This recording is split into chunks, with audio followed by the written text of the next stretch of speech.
नमस्कार। शुभ समय। ssnews.in जो भारत का सोशल मीडिया के क्षितिज पर संभवतः पहला ऑनलाइन चैनल है, आपकी अपनी दिन प्रतिदिन की इस चौपाल में स्वागत है। अभी अभी गणपति विसर्जन का बहुत बड़ा अवसर गया है। एक आशंका थी कि इतने बड़े पैमाने पर जनता जिसमें सहभागी होती है पूरे प्रदेश में और संभवतः देश भर में, विशेषकर महाराष्ट्र के एक एक शहर में और मुंबई और पुणे में बड़े पैमाने पर किस तरह से इसको मैनेज किया जाएगा, किस तरह से शांति व्यवस्था बनाई रखी जाएगी। कुल मिलाकर देखें तो प्रशासन और विशेषकर पुलिस विभाग ने काफ़ी अच्छे इंतजाम किए थे और ये जो अवसर था अनंत चतुर्दशी गणेश विसर्जन का मोटे मोटे रूप से शांतिपूर्ण तरीके से ये परिपूर्ण हुआ। सारे गणपतियों का विसर्जन शांतिपूर्ण तरीके से हुआ, लेकिन हमने देखा कि कार्यक्रम जब पूरा हो गया तो कुछ इसमें से 2-4 घटनाएं ऐसी निकल कर बाहर आई जिनको शायद संभवतः न घटित होती तो शायद ये और इस शांतिपूर्ण तरीके से हुए आयोजन में 4 चांद लग जाते। घटनाएं एक तो थी कि तमाम न्यायालयों के आदेश के बावजूद हमने तमाम मीडिया के अंदर देखा और एक्चुअल में भी देखा कि जो ध्वनि प्रदूषण था, ध्वनि का जो प्रदूषण का जो लेवल था, जो कोर्ट या अन्य तरीके से जो निर्धारित है उससे कई ज़्यादा था। कान फोड़ म्यूजिक और डीजे, ये जो एक नई तरीके से जो आजकल ये जो आयोजनों को मनाने और उनको भव्य बनाने का जो तरीका डीजे के माध्यम से ढूंढा है, मैं समझता हूँ ये एक अच्छी चीज़ नहीं है। इसको कहीं न कहीं लगाम लगनी चाहिए कि उस दिन हमने देखा, बाकी सब तो ठीक था, ये कान फोड़ म्यूजिक पूरे शहर में जगह जगह गली कोने में छोटे छोटे सार्वजनिक गणपतियों के मंडलों के साथ भी डीजे और जनरेटर चल रहे थे। ये सवाल पैसे की बर्बादी के साथ साथ ध्वनि प्रदूषण का एक बहुत बड़ा कारण बनता है। समय रहते हमें इसको सोचना होगा और ये भी सोचना होगा कि जिस मूल उद्देश्य से गणपति की स्थापना और विसर्जन की यात्रा निकलती है, कम से कम उसकी शुद्धता को, उसकी पवित्रता को बनाए रखा जाए। जिस तरह के गाने उसमें बज रहे थे और जिस तरह से ध्वनि प्रदूषण का स्तर काफी हाई डेसिमल पे था, वो शायद मुझे लगता है न्यायालय के आदेशों को धरता दिखाने वाला काम था और उसको दरकिनार करते हुए लोगों ने खूब और इस तरह से डीजे का उपयोग करके ध्वनि प्रदूषण का काम किया। और दुख है कि पुलिस भी संभवतः शांति व्यवस्था बनाए रखने के लिए हो सकता है उसमें देखकर अनदेखा कर ली और शांत बनी रही। एक घटना और जो बड़ी खेदपूर्ण है और कहीं न कहीं मन में कचोटने वाली है कि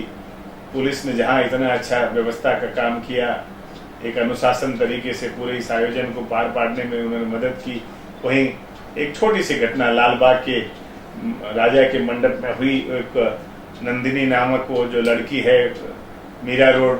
गोस्वामी परिवार पूरा आया था और उसकी माँ और उसके साथ जिस तरह से बदसलूकी और जिस तरह से अत्याचार और अनाचार किया गया पुलिस के, विशेषकर महिला डिपार्टमेंट की जो पुलिस अधिकारी और कर्मचारी थे उनके द्वारा, जो हमने फुटेज देखे वो मन में कहीं न कहीं वेदना उत्पन्न करने वाले हैं। पुलिस का काम होता है सुरक्षा, पुलिस का काम होता है शांति व्यवस्था, लॉ एंड ऑर्डर को बना के रखना। अगर कोई आपको लगता है कि लॉ एंड ऑर्डर तोड़ता है, ठीक है, थोड़े हल्के से आप शासन और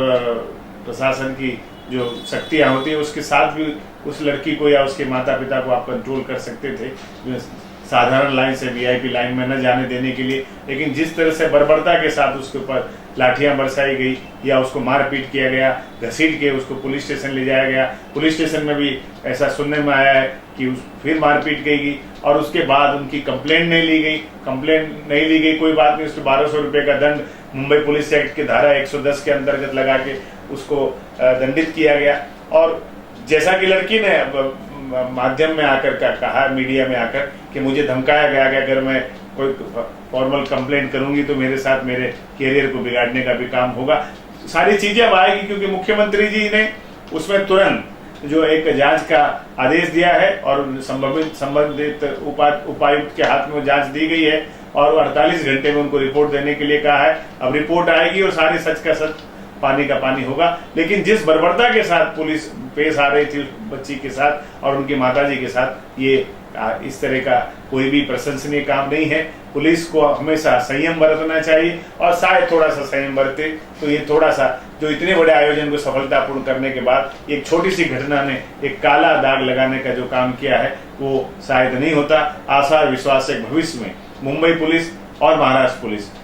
इस तरह की जो सिर्फ घटना होगी, अन्य कोई भी किसी के साथ अपराधियों के साथ डील करना हो, कानून व्यवस्था के अंतर्गत करेंगी। कानून को अपने हाथ में लेके नहीं करेंगे। कानून कहीं ये उनको लाइसेंस नहीं देता जिस तरह से वो व्यवहार उस बच्ची के और उनके परिजनों के साथ कर रहे थे। मुझे आशा है कि भविष्य में और विशेषकर मुख्यमंत्री जी द्वारा जांच की जो आदेश दिए उसकी रिपोर्ट आने के बाद जो भी होगा उचित कार्रवाई संबंधित व्यक्तियों के खिलाफ जरूर लेनी चाहिए, क्योंकि जब तक आप कोई कठोर कार्रवाई नहीं करोगे तब तक इस तरह की घटनाओं की पुनरावृत्ति नहीं रुकेगी। इस तरह की घटनाओं की पुनरावृत्ति रोकने के लिए पुलिस को संयमित और एक अनुशासित दल बनाने के लिए जरूरी है समय समय पर जब इस तरह की घटना हो उनको कठोर कार्रवाई के माध्यम से एक भविष्य की पुनरावृत्ति रोकने का एक निशान एक सिग्नल देना चाहिए। मुझे आशा है कि महाराष्ट्र प्रशासन ने जिस मुस्तैदी के साथ इस